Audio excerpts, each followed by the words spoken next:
মধ্যে আর কোনো ভয় নেই। সুবহানাল্লাহ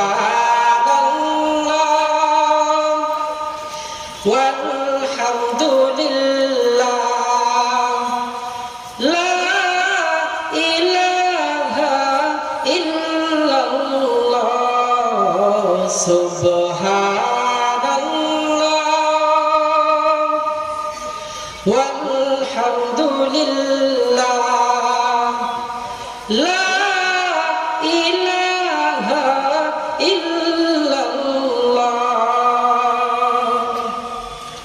তোমার জিকিরে পড়ে অবাধ্য কেমন করে, তোমার জিকিরে পড়ে অবাধ্য কেমন করে, খুঁজে না পাই কোনো ভাষা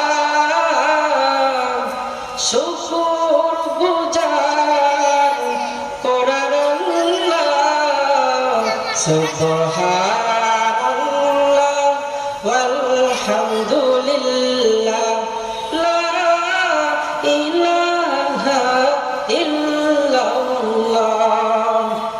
লা ইলাহা ইল্লাল্লাহ।